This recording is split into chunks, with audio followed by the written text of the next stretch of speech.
मित्रों, 56 इंच छाती रखने वाला एक देहाती एक बार समुंदर के किनारे जा रहा होता है। तो उसको वहाँ पर एक बोतल पड़ी मिलती है पुराने ज़माने की, और इसके अंदर बज़ाहिर उसको धुआं धुआं सा भरा हुआ नज़र आता है। तो वो 56 इंच छाती वाला जो देहाती होता है वो बोतल खोल के देखता है कि कहता है देखो इसमें है क्या। तो जैसे ही ढक्कन खोलता है बोतल का तो उसमें से जिन निकलता है, और जिन उसको कहता है कि क्या हुक्म है मेरे आका। तो पहले तो ये 56 इंच वाला जो व्यक्ति था ये डर जाता है कि यार ये क्या भला निकल के आ गई इसमें से। तो जिन उसको कहता है कि घबराए नहीं आका, आपने मुझे बोतल से आज़ाद किया है। मैं इसमें पता नहीं कोई 200 2000 5000 साल से बंद पड़ा था। तो अब आपने मुझे इससे निकाला है ना, तो मैं आपका ग़ुलाम हूँ। आप मुझे अपनी कोई सी भी 3 विशेस बता दें, मैं पूरी करूँगा। तो ये 56 इंच वाला देहाती बड़ा खुश होता है कि यार मित्रों ये तो बड़ा बढ़िया काम हो गया भाई, बैठे बैठे मेरे हाथ खजाना लग गया है। तो वो क्या कहता है जिनको कि यहाँ पर ना तुम एक काम करो, समुंदर के किनारे मुझे एक बहुत बड़ा आलीशान महल पैलेस बना के दो। अच्छा जी, फ़ौरन जो है वो जिन पैलेस बना देता है। तो 56 इंच वाला व्यक्ति इसको देख के बड़ा खुश होता है कि यार कमाल का घर बनाया। और फिर वो कहता है मेरी दूसरी विश ये है कि शहर के किसी बड़े रईस आदमी को लाकर ना इसके अंदर सेटल कर दो। पूरा उनको यहाँ पर सेटल करो ना, और भर दो उनको सारा घर, और आके बंदा एक सेटल हो जाए, बड़ा रईस हो। लेकिन अब जिन थोड़ा सा परेशान होता है कि यार ये किस किस्म की विश है भाई। लेकिन अब वो चुप करके शहर से एक अडानी अंबानी बिरला टाटा सेठ को लाकर और सेटल कर देता है उस घर में, और कहता है कि आका अब आपने ना अपनी 2 विशेस पूरी कर दी हैं। पहले आपने घर बनवाया, इतना बड़ा शानदार बढ़िया घर बनाया, फिर आपने उसमें एक टाटा बिरला अडानी अंबानी सेठ जो है वो लाकर उसको सेटल किया। अब आपकी आखिरी विश बचती है, बताएं आखिर में क्या करूं, तीसरी और आखिरी विश बताएं अपनी। तो वो जो 56 मिलीमीटर छाती वाला व्यक्ति होता है ना देहाती, वो कहता है जिन भाई मेरी आखिरी विश ये है कि इस बंगले के सेठ को कहो कि मुझे ना यहाँ पर चौकीदार की नौकरी पे रख दे। अब वो जिन बेचारा जो होता है वो सर पकड़ के खुद ही बोतल के अंदर चला जाता है और ढक्कन बंद कर देता है, और कहता है कि आका ज़रा ज़ोर से ढक्कन बंद करना, मैं इधर ही ठीक हूँ। ऐसी दुनिया में रहने से बेहतर है मैं बोतल में ही बंद हो जाऊँ यहाँ पे। तो कुछ लोग असल में मित्रों लकीर के फ़कीर होते हैं। उनके सामने अपॉर्चुनिटीज़ की पूरी दुनिया होती है, लेकिन उनकी नज़र होती है एक छोटी सी चीज़ पे टिकी रहती है, पेटी इंटरेस्ट, पेटी पॉलिटिक्स। अपनी जो उनकी लोकल पॉलिटिकल पार्टियों की जो उनके इंटरेस्ट होते हैं ना, उस पे उनकी नज़र होती है। बस दुनिया में कितनी बड़ी अपॉर्चुनिटीज़ हो उससे उनको कोई परवाह नहीं होती। इसका वैसे मिसाल आजकल के हालात से कोई नहीं है, मैंने ऐसे ही जनरली आपको एक बात बताई जिन वाली।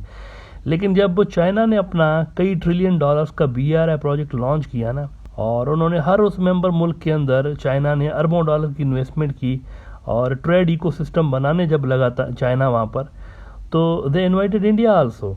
इंडिया को भी उन्होंने इनवाइट किया, और इंडिया को बता दिया उन्होंने कि आप फिक्र नहीं करें, आपकी जितनी भी सेंसिटिविटीज़ हैं हम उसको प्रोटेक्ट करेंगे, उसका ख्याल रखेंगे। चाइनीज़ ने कहा उनको, और कई सौ अरब डॉलर्स की इंडिया को उन्होंने कहा आपकी हिस्ट्री की सबसे बड़ी इन्वेस्टमेंट करते हैं हम आपके अंदर, मुल्क के अंदर, आप BRI के अंदर शामिल हो जाए। लेकिन इंडिया में एक 56 इंच वाले देहाती ने कहा कि जिन भाई मुझे बड़े से घर में ना चौकीदार लगना है, तो I want be part of BRI। मुझे चौकीदार बनना है, घर का मालिक, घर नहीं, मुझे चौकीदार ही लगना है यहाँ पर। So I will not be part of BRI। As a result India lost a huge opportunity of getting largest investment of its history. India की हिस्ट्री की सबसे बड़ी इन्वेस्टमेंट आने वाली थी, वो ख़त्म हो गई वहाँ पे। अच्छा, इंडिया ने मना इसलिए किया कि इंडिया ने कहा कि ये जो BRI है चाइना का, ये तो पाकिस्तानी कश्मीर से गुजर रहा है, लेकिन वो तो हमारा अटूट अंग है, भारत माता का, मम्मी भारत का अटूट अंग है। और आपने हमसे, चाइनीज़ ने हमसे पूछे बिना कैसे हमारे एरिया पे रोड बना दिए, कनेक्टिविटी कर दी, हाउ। और चाइनीज़ टोल्ड देम कि okay fine, but you have miss the train.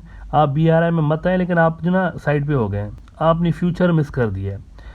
आज BRI दुनिया के कई मुल्कों में जारी है, कोई 125 मुल्कों से भी ज़्यादा मुल्कों के अंदर ये है। लेकिन अब ऐसा हुआ है कि ये तो पहले कई साल पहले की चीज़ें हो गई हैं, वो अपॉर्चुनिटी लॉस हो गई तो वो ख़त्म ही हो गई। उसके बाद से सिचुएशन मज़ीद इंडिया के लिए ख़राब होती गई है चाइना से रिलेटेड। लेकिन 2 मज़ीद गड़बड़ पैदा हो चुकी हैं।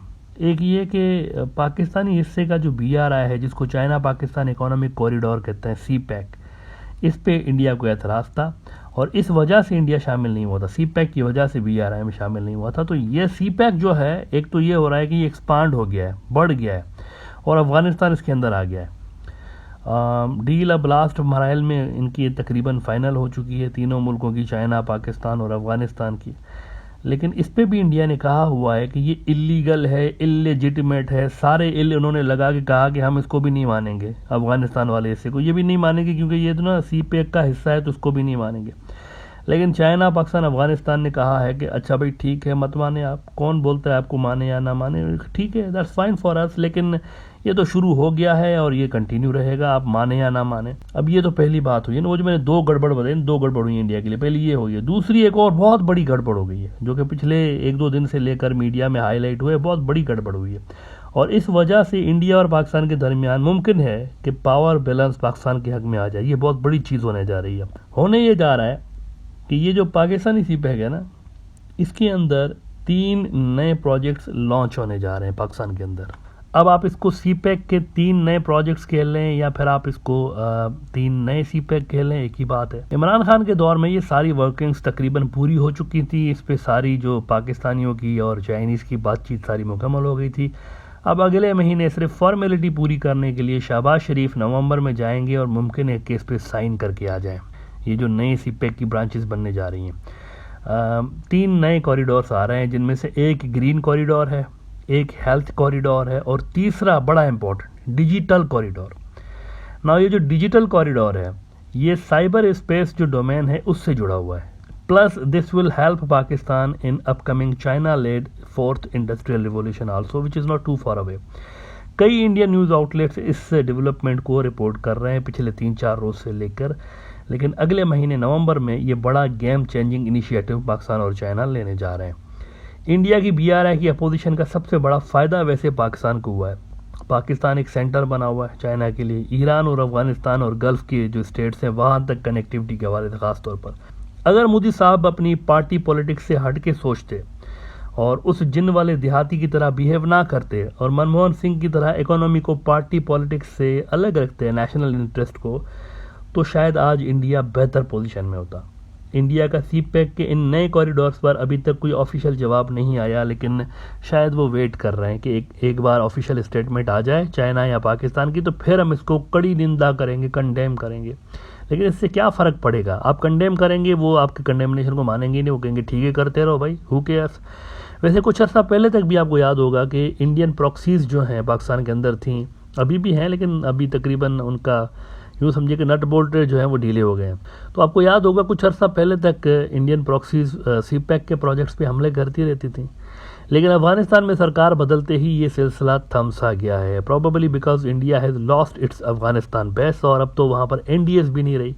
तो ये नया चैलेंज जो है ये इंडिया के लिए मज़ीद मुश्किलातें पैदा करेगा रीजन के अंदर, और मुमकिन है कि इंडिया की आइसोलेशन रीजन के अंदर मज़ीद बढ़ जाए।